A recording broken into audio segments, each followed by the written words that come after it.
राधा राधा राधा राधा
भक्तन की श्री वृंदावन धाम की सतगुरुदेव भगवान की। सारिका जी, राधे राधे गुरु जी। राधे राधे महाराज जी। महाराज जी आपके चरणों में कोटि कोटि प्रणाम। महाराज जी कह रहे हैं कि जबान बहुत चलती है, मन में हमेशा ईर्ष्या भी रहती है, भोजन अत्यंत स्वादिष्ट होना चाहिए और गुस्सा तो उसका तो पूछो मत। महाराज जी ऐसे में कैसे प्रभु की प्राप्ति होगी महाराज? हाँ, दोस्त तो हैं। तो जबान जब अच्छा खाने को मांगे ना तो उसे भगवान को भोग लगा के पाओ। हम निषेध नहीं करते, उसे भगवान को भोग लगा करके पाओ। जो बहुत प्रिय वस्तु हो, कि जैसे गुलाब जामुन बहुत प्रिय, तो हम गुलाब जामुन खरीदा और भोग लगाया और थोड़ा लिया और बांट दिया, खत्म हो जाएगी। जो आपकी जबान की मांग है ना वो शांत हो जाएगी, भगवान की कृपा हो जाएगी। आप ऐसा कीजिए, जो बहुत प्रिय नहीं है वो तो भोग लगा के पा लीजिए, और जो बहुत प्रिय कि यार ये तो हमें बहुत प्रिय है, फिर उसको भोग लगाइए और भोग लगा के थोड़ा लीजिए और बांट दीजिए, पशु पक्षियों में बांट दीजिए। उससे तुम्हारी आसक्ति नष्ट हो जाएगी।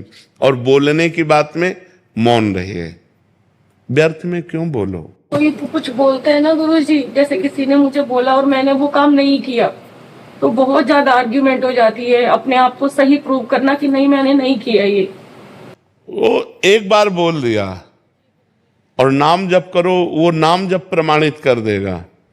एक बच्चा जो आगे चलकर संत हुआ तो आगे की सीट में बैठा हुआ था, पीछे की सीट वाले ने 50 रुपए किसी बच्चे के ले लिए, बगल वाले के चुरा लिए, और उसको आभास हुआ कि सामने वाले बच्चे ने चुराया।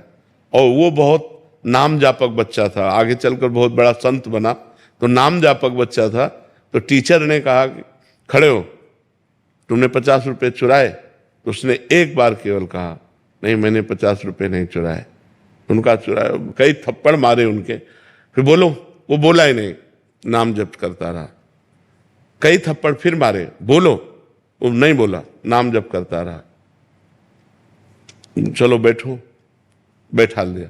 जो ही बैठाला सो एक बच्चा जो देख रहा था उसने कहा गुरुजी इन्होंने नहीं लिया, इसने लिया, हमने देते देखा है, और 50 रुपया निकल आए। अब गुरुजी को बड़ा पश्चाताप हुआ। तो उनका तुम्हें इतना पीटा, तुमने दोबारा क्यों नहीं कहा? बोले गुरुजी एक बार कह दिया था कि हमने नहीं लिया, इसके बाद हम नाम जप करते हैं, अपना नाम जप क्यों छोड़े बार बार? जब आपको एक बात में विश्वास नहीं हुआ तो बार बार में विश्वास क्यों होता? तो नाम जप ने क्या किया? देखो उसी समय प्रमाणित करवा दिया। ये फिर गुरुजी हाथ जोड़े थे उससे कि क्षमा करो, हमसे गलती हो गई, हमसे गलती हुई। बार बार वो उनको दुलार कर रहे। तो नाम में बड़ी सामर्थ्य। एक बार हम कह दिया कि ये हमने नहीं किया, बहुत बार सफाई देने की जरूरत नहीं, नाम जप करो, नाम प्रमाणित कर देगा कि आप गलत नहीं है। मुझे, मैं अध्यापिका हूँ ना, तो स्कूल में, विद्यालय में ये हर रोज चलता है। कोई भी कह देता है कि इसने किया, फिर लगता है कि छवि खराब हो जाती है। नहीं नहीं, भजन करो, छवि क्या खराब होगी। अपनी कभी लड़ाई मत करना। अध्यापिका पद एक गुरु पद है, गंभीर रहना चाहिए।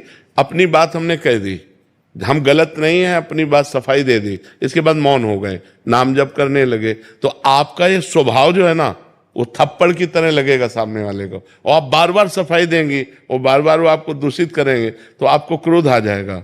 फिर आपका स्वभाव, आपकी गंभीरता आपके पद से अलग हो जाएगी। आप लोगों को चाहिए कि आप लोगों का व्यवहार बहुत गंभीर और मर्यादित, सहनशील, जिससे छात्रों पर उसका प्रभाव पड़े। और ऐसी स्थिति तब आती जब उत्तर प्रत्युत्तर देते देते क्रोध आ गया, तो फिर वो क्रोध में थप्पड़ चलने लगते हैं, गालियां चलने लगती हैं। तो क्रोध तक स्थिति न पहुंचने पावे, नाम जप कीजिए। ईर्ष्या हो जाती है। ये सब उसी के क्रम है, उसी के क्रम। नाम जप करोगे तो काम, क्रोध, लोभ, मोह, मद, मत्सर, ये 6 दोष हैं। ईर्ष्या को ही मत्सर कहते हैं। मत्सर माने मेरे से आगे निकला जाता है, उसी को ईर्ष्या कहते हैं। नाम जप करो, भगवान की कृपा से इस निर्दोष हुआ जा सकता है। हार्दिक चोपड़ा जी। राधे राधे महाराज जी। महाराज जी, कैसे कामनाएं और वासनाएं जो होती हैं उसका त्याग हो? नाम जप से। जितना नाम जप बढ़ेगा, बुद्धि पवित्र होगी, उतने निष्कामता आएगी। अगर हम नाम जप नहीं करेंगे, शास्त्र स्वाध्याय नहीं करेंगे, पवित्र भोजन नहीं करेंगे, तो मलिन मन में कामनाएं ही उत्पन्न होती रहती।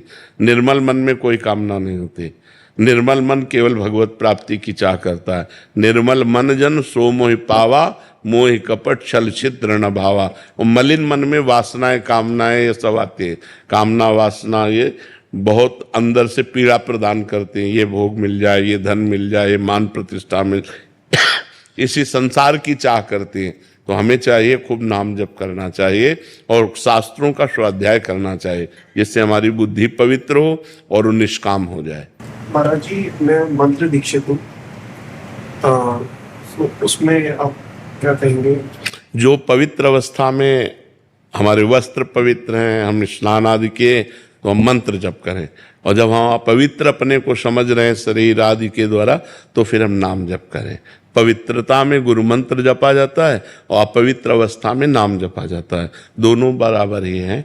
तो जब पवित्रता हो तो गुरु मंत्र जपें, और जब शरीर अपवित्र का अनुभव करा रहा है, जैसे अब मुँह जूठा है, लघु शंका करके आए हैं, आचमन नहीं किए, शौच करके आए, कपड़ा नहीं धुले, तो फिर हमें नाम जप करना चाहिए। उस समय गुरु मंत्र जप नहीं करना चाहिए। ईशिका जी कानपुर से। श्री राधा वल्लभ श्री हरिवंश महाराज जी।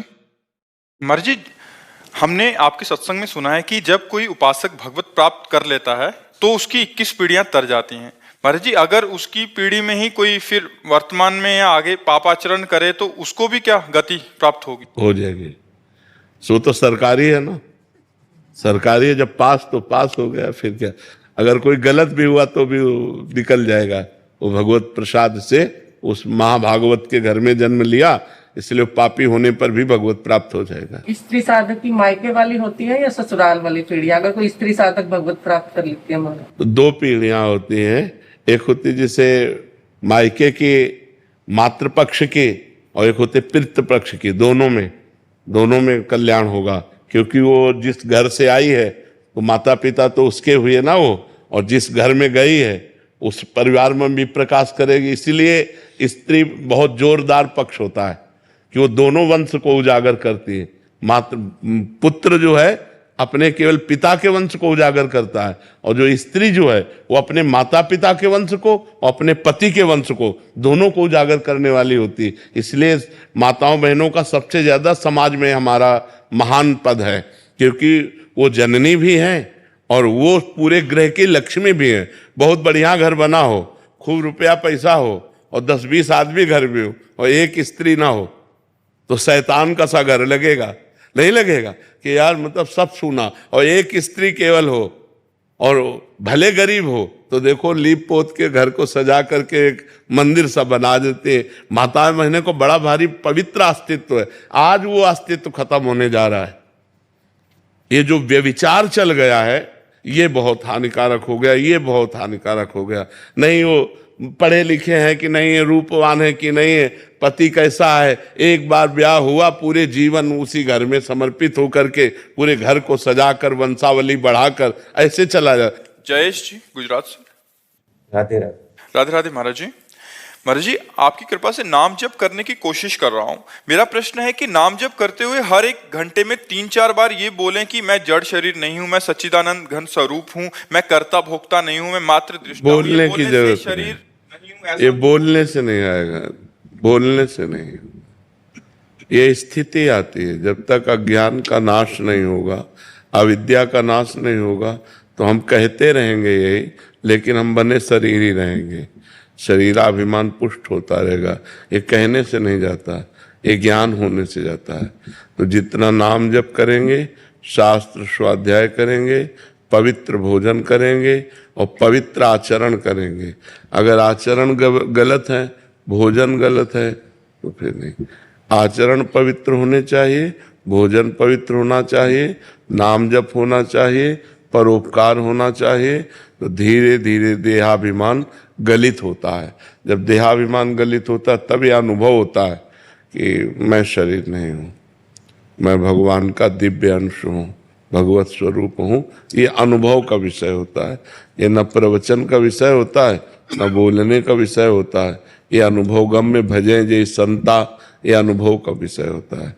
तो खूब नाम जप करो, धीरे धीरे ऐसा अनुभव हो जाएगा। जब दुख मिले तो उस समय प्रयोग करो, जब भोग रहे हो उस समय प्रयोग करो कि मैं शरीर नहीं हूँ, मैं इंद्रियां नहीं हूँ, ये मायाकृत हैं और मैं चिदानंद हूँ, मैं भगवत स्वरूप हूँ ना। उस समय ये विचार का विषय है, कहने का विषय नहीं, विचार का विषय है। जब हमारा अपमान हो रहा हो तब हम विचार के द्वारा दुखी ना हो, जब हमारा सम्मान हो रहा हो तो हम विचार के द्वारा सुखी ना हो। दुखी और सुखी होना ये मायाकृत है और आनंद और प्रसन्न होना ये भागवतिक है। तो इसलिए हम भगवान के चिंतन में आनंदित रहें, मायाकृत सुख दुख में न फिसलें। रवि कुमार जी गोरखपुर से। राधे राधे महाराज जी। महाराज जी क्या हम किसी नित्य लीला प्रविष्ट अप्रकट संत को अपना गुरु मान सकते हैं? क्या उनकी बताई साधना से भगवत प्राप्ति हो सकती है? लेकिन हम चल नहीं पाएंगे ना। हमको प्रकट में शासन की भी आवश्यकता है और दुलार की आवश्यकता है। अब वो तो भगवान में लीन हो गए, अब हमारा शासन कौन करेगा, हमें दुलार कौन करेगा? हमें प्रकट में माँ की तरह गुरुदेव चाहिए, जिनके चरणों में बैठकर हम अपनी कमियों का निवेदन कर सकें, उनसे बचने का उपाय प्राप्त कर सकें, और जिनसे हमें भय हो कि अगर हमें गलती हो गई तो गुरुदेव सभा में डांटेंगे, गुरुदेव हमको दंड देंगे, गुरुदेव हमसे बेरुखी कर लेंगे। हमको ऐसा जीवन बनाना है कि मेरे गुरुदेव प्रसन्न रहें और उनके चरणों में जाके बैठ पावे।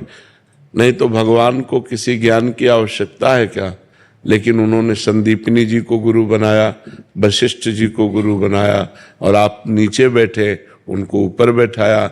जिनकी श्वासों से वेदों का प्रादुर्भाव होता है, उन भगवान को विद्या अध्ययन की क्या जरूरत है?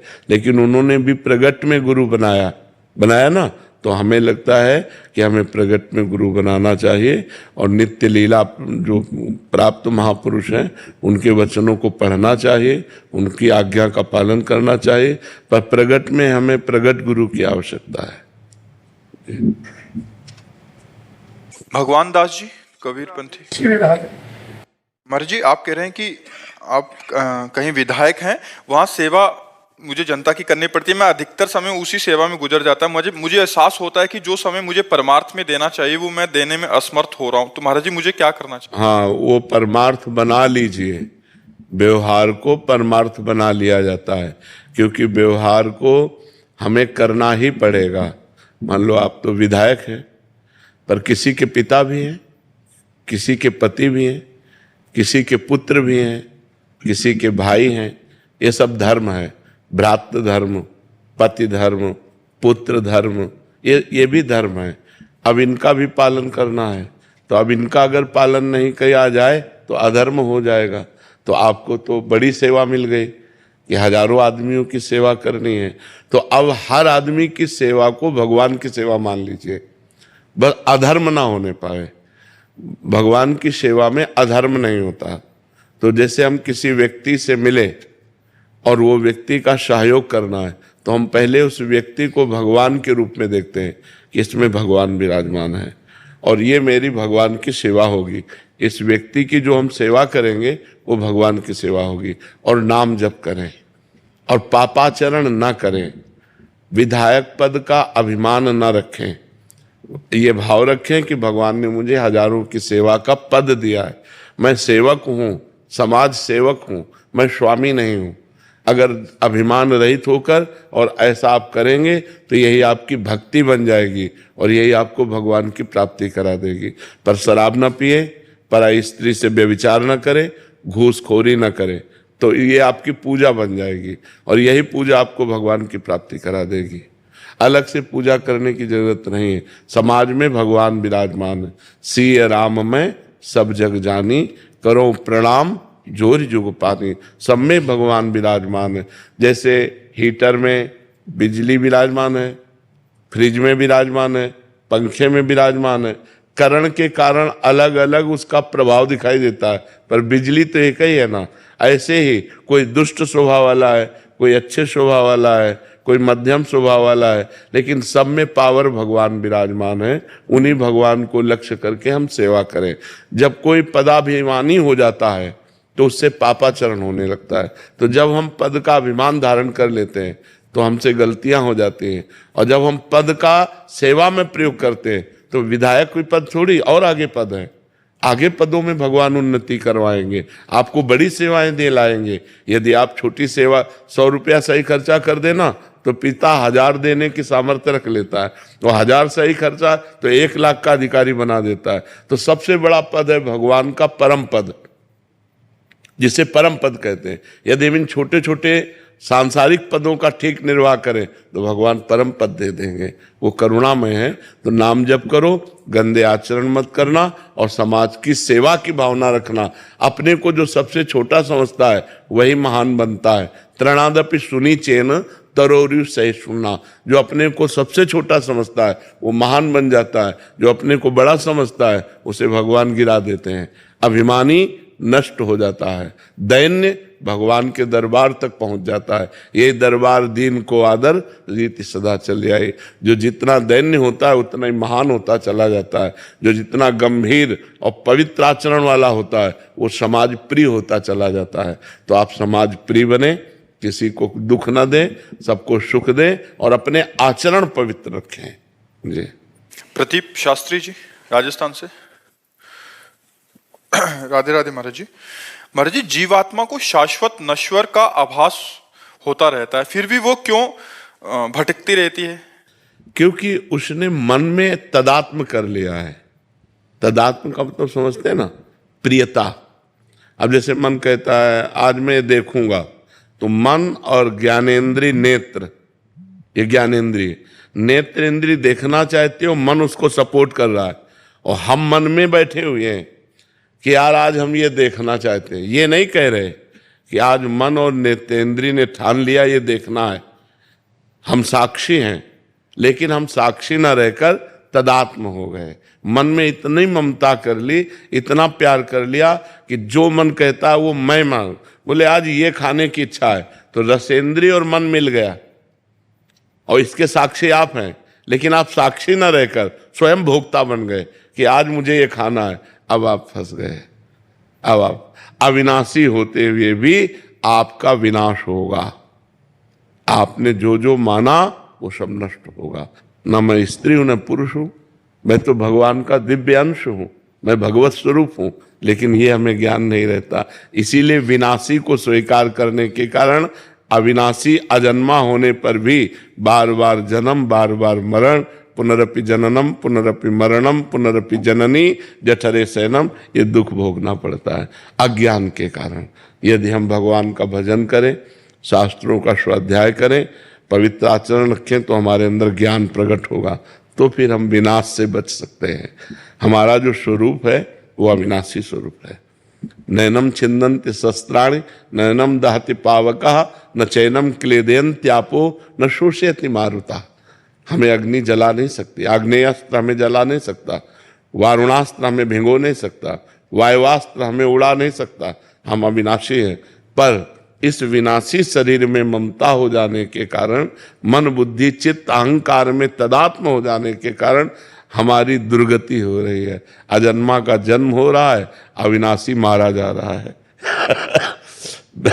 भ्रमवश तो जासु कृपा सब भ्रम मिट जाई, गिरजा सोई कृपाल रघुराई। जिनकी कृपा से सब भ्रम नष्ट हो जाता है, उन भगवान का आश्रय लें और खूब भजन करें, तो हम अपने स्वरूप को पहचान लेंगे। मम दर्शन फल परम अनूपा, जीव पाव निज सहज स्वरूपा। भगवान का साक्षात्कार के बिना ये काम नहीं बनेगा, इसलिए खूब नाम जप करो।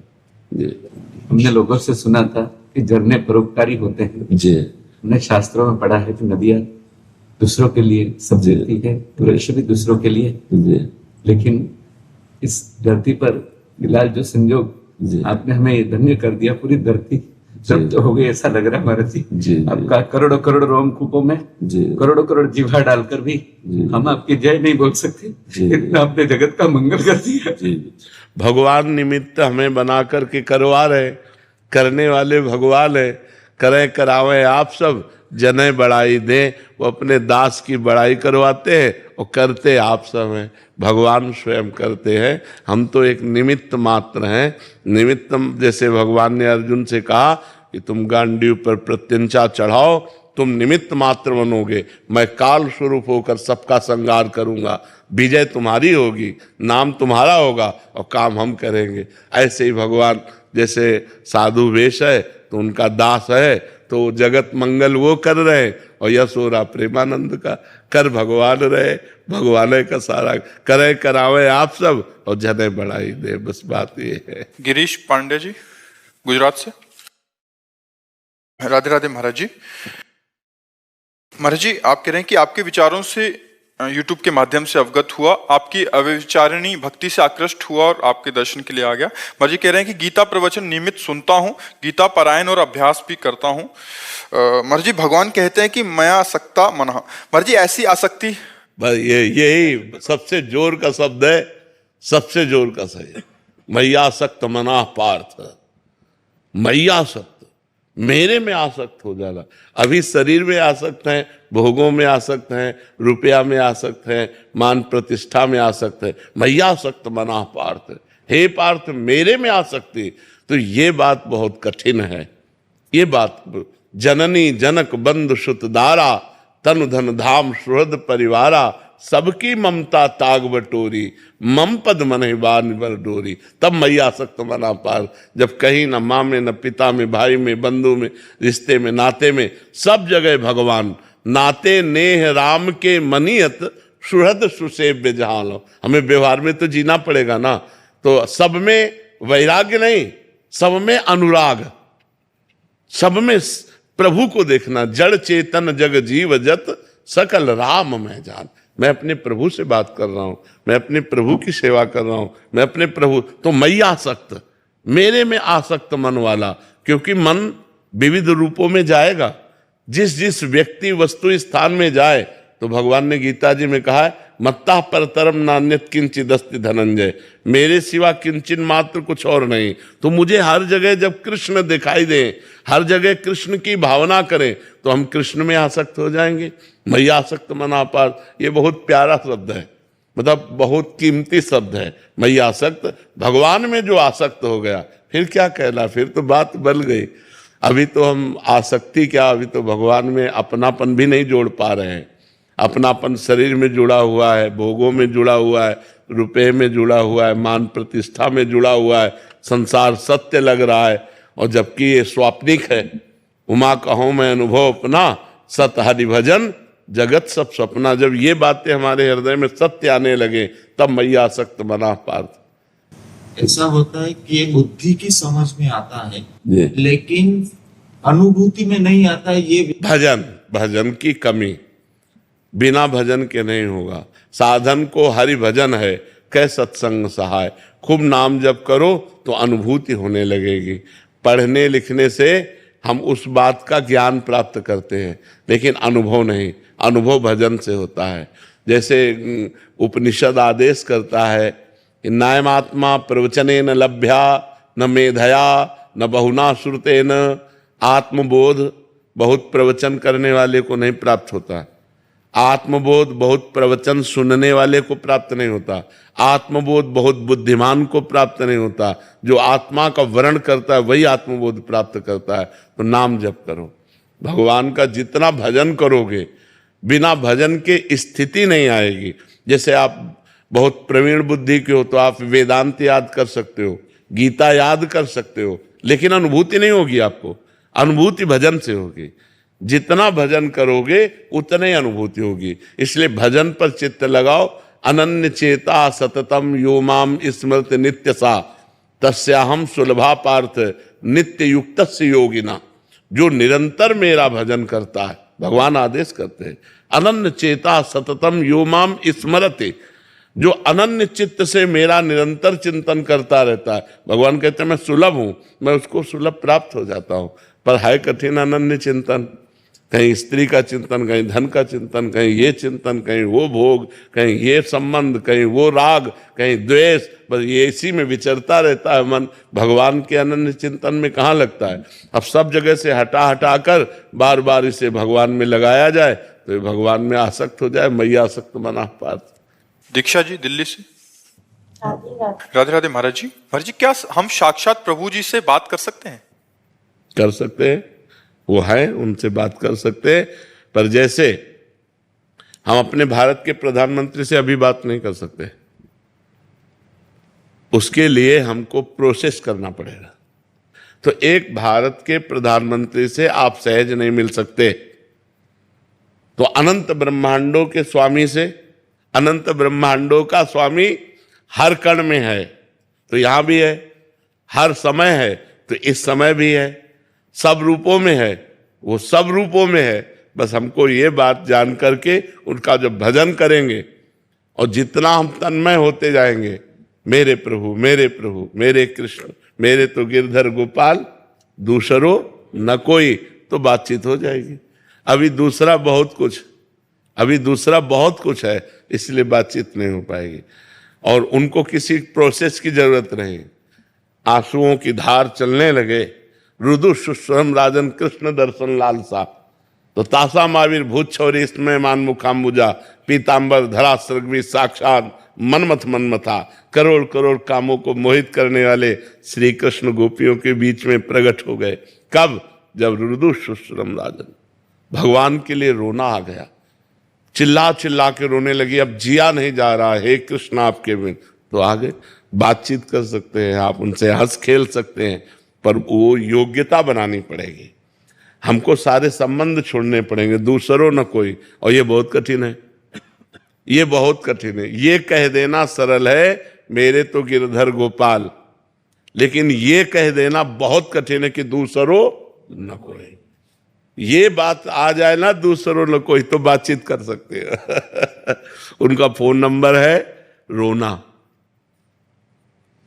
कबीरा हंसना छोड़ दे, रोने से कर प्रीति, बिन रोए किन पाइया प्रेम प्यारा मीत।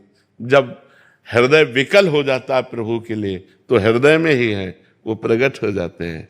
और जब तक कहीं हम संतोष कर रहे हैं, मतलब किसी भोग में, किसी वस्तु व्यक्ति स्थान में, वो अंतर्यामी, वो सब जान।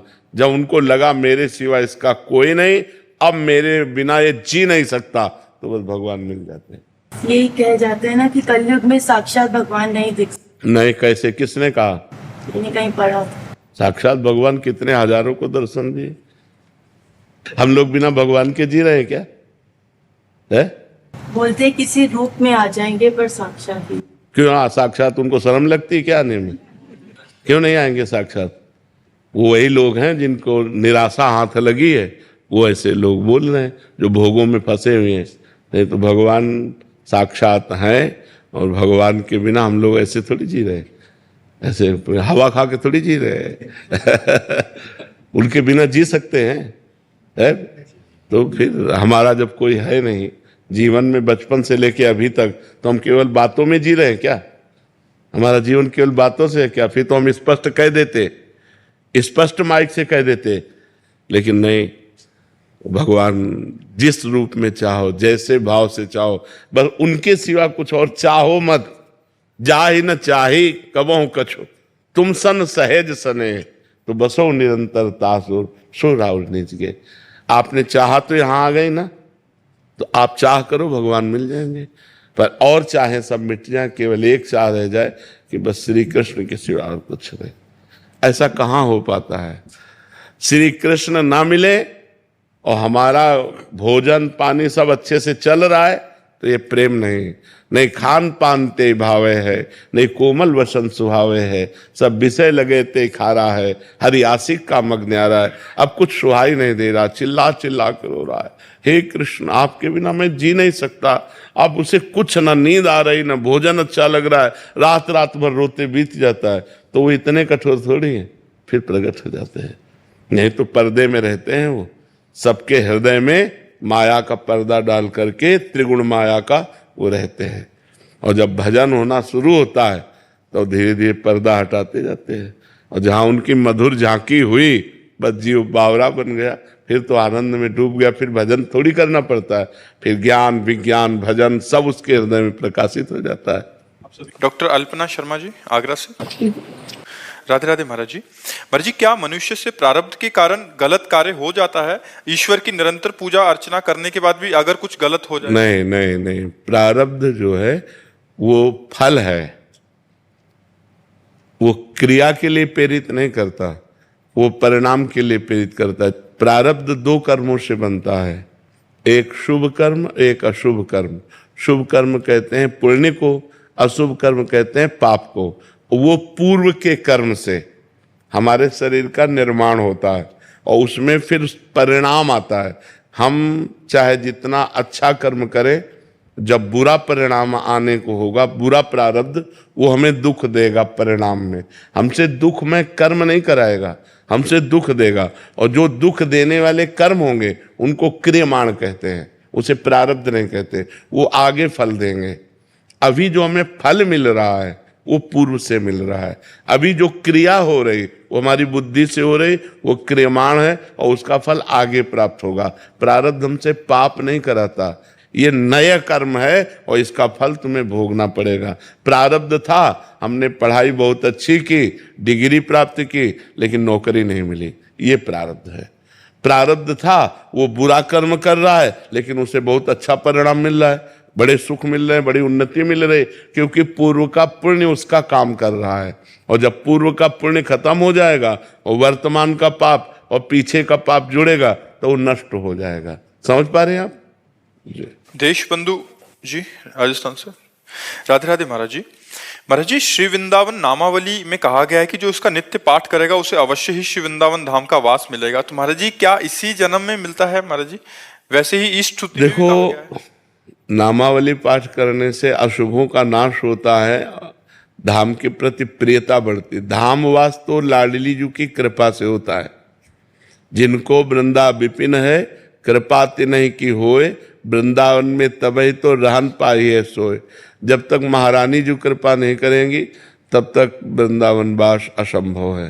तो महारानी जी से प्रार्थना करो, किशोरी जी से प्रार्थना करो, रो कि मुझे वृंदावन वास मिल जाए। किसी सहचरी की कृपा हो जाए तो बहुत जल्दी वृंदावन वास मिल जाए। जैसे सहचरियाँ प्रकट हुई ना, स्वामी हरिदास जी, हरिवंश महाप्रभु, हरिराम व्यास जी, ये महापुरुष सखियाँ हैं प्रियाजू की। प्रियाजू का कोई रसिक कृपा कर दे, कोई सहचरी कृपा कर दे तो बहुत जल्दी वृंदावन वास हो जाए। आपको हम तो चाहते हैं सब वास करें पर तुम्हारी भी चाहत हो जाए और हमारी तुम्हारी चाहत मिल जाए तो वास हो जाए। हम तो चाहते हैं कि जो जीव भगवान के प्रति आकर्षित हो तो नाम रूप लीला धाम में आसक्त हो। मान लो ना वृंदावन वास हो, आप वृंदावन नामावली का पाठ करें और खूब नाम जप करें तो आप जहाँ हैं, जब शरीर छूटेगा तो वृंदावन आ जाएंगे आप। कुछ प्रार्थनाएं सिर्फ पढ़नी चाहिए कि कुछ चेष्टा भी करनी चाहिए वृंदावन वास के लिए, कुछ चेष्टा नहीं। इसमें चेष्टा अपनी क्या करेगी? चेष्टा किए हुए बड़े बड़े महल बनाए हुए हैं, लेकिन नौकरवास करते हैं, खुद वास नहीं कर पाए। चेष्टा तो की, वृंदावन में जगह खरीदी, महल बना दिया, सब व्यवस्था कर दी, लेकिन नौकरवास कर रहा है, मालिक आ ही नहीं पा रहे। इसमें चेष्टा काम नहीं करेगी, इसमें कृपा काम करेगी। लाडली जो कृपा करें तो चेष्टा हमारी सफल हो जाए। लाडली जो की कृपा से रोना पड़ता है, रोना पड़ता है, तड़पना पड़ता है, वृंदावन के लिए कृपा मांगनी पड़ती है, और या गुरु कृपा हो जाए तो सहज में हो जाए। लेकिन अपने लोगों को रोना पड़ा है कि लाडली जो कृपा करो, वृंदावन वास दे दो। बहुत रोना पड़ा है। जिनको वृंदा विपिन है, कृपा तिनहि की होए, वृंदावन में तवे तो रहन पाइए सोए। जिनका वृंदावन है वो कृपा करे तो वृंदावन वास हो जाए, नहीं तो अपना प्रयास काम नहीं करता, यहाँ कृपा काम करती है। प्रथम यथामति प्रणवों श्री वृंदावन अति रम्य, श्री राधिका कृपा बिनु सबके मनन अगम्य। महारानी जी की कृपा के बिना या मन से भी नहीं सोच सकते कि कैसा होगा वृंदावन। अगर मन में भी आ रहा वृंदावन तो श्री जी की कृपा है, जबान में आ रहा वृंदावन वृंदावन तो श्री जी की कृपा है, अगर वृंदावन वास हो गया तो श्री जी की कृपा है जी। हर्ष और चिराग जी नागपुर से। राधे राधे। राधे राधे महाराज जी। महाराज जी, आप कह रहे हैं कि आप दोनों भाई शतरंज खेल खेलते हैं, उसमें पहले आपके आदेश हुआ था कि जो भी धनराशि जीते हैं उसे गौ माता का हरा चारा खिला दें। महाराज जी, आप कोई भी प्रतियोगिता हम या स्कूल में कोई भी परीक्षा, उससे प्रारंभ में हम पूरा अपने पूज्य गुरुदेव को स्मरण करते हैं, राधा रानी के 28 नामों का जप करते हैं और कृष्णाय वासुदेव मंत्र के साथ ही अपना कार्य आरंभ करते हैं। गुरुदेव आपकी कृपा और राधा रानी की आशीर्वाद से 3 महीनों में हमने बहुत सारी शतरंज जो भी खेली, उसमें 45,000 की धनराशि अर्जित किया है। आपसे विनती है कि हमें मार्गदर्शन करें कि आप इस धनराशि को कहाँ लगाएं। अभी अपने पास ही रखे रहो, ठीक है? अभी अपने पास रखे रहो, फिर हम समय से बताएंगे। अभी और एकत्रित करो, फिर अब की बार ठाकुर जी का फूल बंगला बनवाना, ठीक है? थोड़ा और पैसा एकत्रित हो जाए तो जैसे राधा वल्लभ जी का है या बिहारी जी का फूल बंगला बनवाना, तो तुम्हारे खेल से उनका फूल बंगला बन जाएगा, उसमें बैठे रहेंगे तो अच्छा रहेगा, ठीक है? भोग लगवाना और ठाकुर जी का फूल बंगला, थोड़ा और पैसा हो जाए, मतलब इससे डबल हो जाए तो थोड़ा फूल बंगला बढ़िया बन जाएगा, ठीक है? बहुत अच्छे बच्चे हो, ऐसे ही उन्नति करो, खूब नाम जप करो और खूब अच्छी उन्नति करो। जो अपनी लौकिक उन्नति को भगवान के चरणों में समर्पित करता है वो महापुरुष हो जाता है। हाँ, अभी बच्चे हो, देखो इतना धनराशि एकत्रित किया ना खेल करके, और खेल करके जब इतने डबल हो जाए तब फूल बंगला बनवा देना, ठीक है? हाँ, आपकी ठाकुर जी की सेवा कर, गौ सेवा हो गई, अब गोविंद की सेवा कर देना। महाराज जी, मैं इनकी माता हूँ, तो सर इतना क्वेश्चन है कि आज की युवा पीढ़ी जिससे गलत आचरणों में बढ़ रही है, मैं चाहती हूँ कि इनकी कोई भी तरीके से वो जो धनराशि है उससे इनकी आध्यात्मिक प्रगति हो। हाँ, और ये सही मार्ग पे चले आगे। ये अपने आप चलेंगे, अपने आप चलेंगे। जिनका मन और जिनका धन अगर भगवान से जुड़ गया, कहीं एक हिस्से में भी जुड़ जाए तो उसका पतन नहीं होता। भगवान ऐसे रक्षा करते हैं, करो सदा तिनके रखवारी, जिम बालक राखे महतारी। ये जो आज की युवा पीढ़ी भ्रष्ट हो रही है, अध्यात्म से नहीं जुड़ी, भगवान से नहीं जुड़ी, शास्त्र स्वाध्याय नहीं करते, संतों की बातें नहीं सुनते, नहीं मानते, तो अब girlfriend, boyfriend, live in relation, व्यसन, बेविचार गिरते चले जा रहे हैं। तो बिना अध्यात्म के बुद्धि पवित्र नहीं होती, और आज का नवयुवक अध्यात्म से जुड़ना कम चाहता है। जुड़ रहे हैं पर कम जुड़ना चाहते हैं, क्योंकि व्यभिचार में संयम लगाएगा अध्यात्म, व्यसन में संयम लगा देगा अध्यात्म, और व्यसन व्यभिचार छोड़ना नहीं चाहते। तो बिना गंदे आचरण छोड़े कोई पवित्र कैसे हो सकता है? हमारी समाज कैसे सुखी हो सकती है जब तक गंदे आचरणों का त्याग नहीं करेगी? संयम में जब तक ब्याह न हो तब तक ब्रह्मचर्य से रहो। मित्रता करना पाप नहीं है, आप मित्रता कर लो और बाद में ब्याह करो और फिर गृहस्थी में जाओ, कोई परेशानी नहीं होगी। जैसे 4 होटलों का भोजन खाने वाला एक रसोई का भोजन बराबर नहीं खा सकता, क्योंकि उसकी जबान चंचल हो गई। ऐसे ही रसेंद्री जनेंद्री सब इंद्रियां है, आप ऐसे बढ़ते चले जा रहे हो व्यभिचार करते, फिर आप अपने पति में संतुष्ट नहीं होंगे, फिर आप अपनी पत्नी में संतुष्ट नहीं होंगे, आपकी व्यभिचार प्रवृत्ति गंदी आदत करेगी और फिर एक दूसरे में फिर ऐसी भावनाएं बन जाएंगी कि वो फिर हत्या हिंसा आदि में उतर जाती है। तो बहुत ये बड़ा दुखद विषय है आज का। हाँ, लेकिन जिनको भगवान से अब जैसे छोटे छोटे बच्चे भगवान से संबंध रखते हैं तो इनके आचरण नहीं बिगड़ेंगे। ये सत्संग सुनेंगे, ये नाम जप करते हैं तो इनकी बुद्धि की रक्षा भगवान करेंगे। हाँ, अब आज का समय बहुत गिरता चला जा रहा है। नौजवान जो नई पीढ़ी है वो गिरता चला जा रहा है। व्यसन और व्यभिचार इनमें प्रवृत्तियां बिगड़ती चली जा रही हैं और सत्संग सुने तो परिवर्तन हो जाए। काफी परिवर्तन हो रहा है। जो नौजवान सत्संग सुन रहे हैं वो गंदी बातें छोड़ रहे हैं, आगे बढ़ रहे हैं, लेकिन बहुत कम, मतलब परसेंट में बहुत कम। अगर अध्यात्म को स्वीकार करें तो परसेंट बढ़ सकता है। अध्यात्म को स्वीकार किए बिना शासन किसका? न संत शासन, न गुरु शासन, न शास्त्र शासन, न भगवान का भय, न समाज का भय, मनमानी आचरण हो रहे हैं।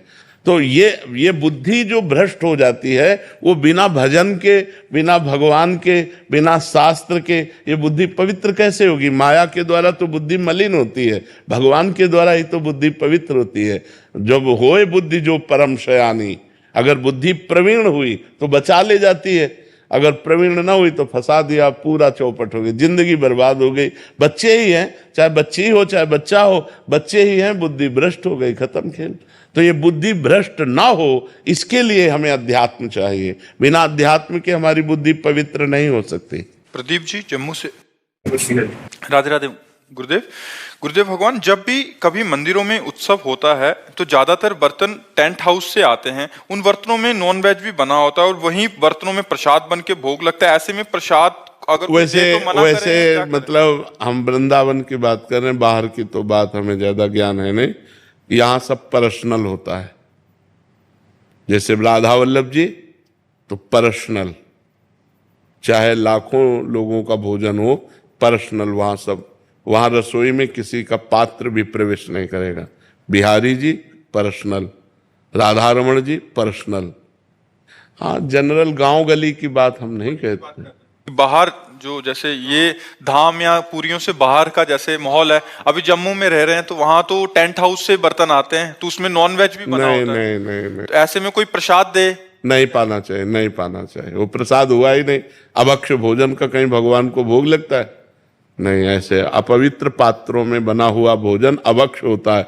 अभक्ष्य भोजन राक्षसी बुद्धि पैदा करता है, आसुरी बुद्धि पैदा करता है। इसीलिए नहीं, ये बिल्कुल नहीं। जिन बर्तनों में प्याज लहसुन बना होता है पहले और बाद में हमने उसको छोड़ दिया तो वो पात्र भी नहीं। प्याज लहसुन इतना निषेध नहीं है कि जिन पात्रों में प्याज लहसुन बना उन पात्रों का मार्जन करके यदि आपको भोजन बना के दिया जाए, उतना निषेध नहीं। मांस वाले में निषेध है। प्याज लहसुन कोई बुरी चीज नहीं है। आप हमारी बात समझो। जैसे आलू पैदा होता है वैसे प्याज लहसुन पैदा होता है। उसका परिणाम जो है, प्याज लहसुन परिणाम में हमारे अंदर तमोगुण पैदा करता है, बस इतनी बात है। और प्याज लहसुन ऐसा नहीं कि मांस जैसा निषेध हो। मांस में दूसरे के शरीर का छेदन भेदन होकर के वो मांस बनता है। लेकिन प्याज लहसुन तो जैसे आलू है, गाजर है, मूली है, नीचे फल की तरह प्रकट हुआ है, बस वो तमोगुण प्रकट करता, बस और कोई बात नहीं। ऐसा नहीं कि पाप लगेगा, ऐसा नहीं। प्याज लहसुन तमोगुण प्रकट करता है, इसलिए भजन करने वाले को तमोगुण से रहित होकर सतोगुण तक पहुंचना है तो उसको निषेध किया गया है कि प्याज लहसुन मत पाना, ये तमोगुण पैदा करता है, तमोगुण उत्पन्न करता है। क्रोध है, निद्रा है, आलस्य है, प्रमाद है, बुरा चिंतन है, ये इसको बढ़ावा देगा, इसलिए इसको रोका गया है। नहीं, ये ऐसा नहीं है कि मतलब इतना निषिद्ध है जैसे मांस निषिद्ध है, ऐसा नहीं। मांस तो जिस पात्र में बना हुआ, उस पात्र में बना हुआ भोजन कदापि नहीं खाना चाहिए। लेकिन जैसे प्याज लहसुन मतलब और वो पात्र मार्जन करके हमें रोटी डाल दे तो पा लेना चाहिए, उसमें कोई नहीं। भगवान को भोग लगा सकते हैं। भगवान की जब भोग लगाने की बात आएगी तब उसे हटा देंगे। हम ये जनरल बोल रहे हैं। जैसे जनरल में लोग है ना, जनरल बोल, लेकिन जब भगवान की सेवा की बात आएगी तो हम उन पात्रों का प्रयोग ही क्यों करेंगे? हम तो पवित्र पात्रों का प्रयोग करके भगवान को भोग लगा के पाएंगे, भगवान का भोग नहीं लगा सकते। लेकिन ऐसे जैसे जनरल में मान लो होटल में है या ऐसे है तो ऐसे पा सकते हैं। जिन होटलों में मांस या जिन रिश्तेदारों के यहाँ मांस बनता है उन पात्रों में हम भोजन ना पाएं।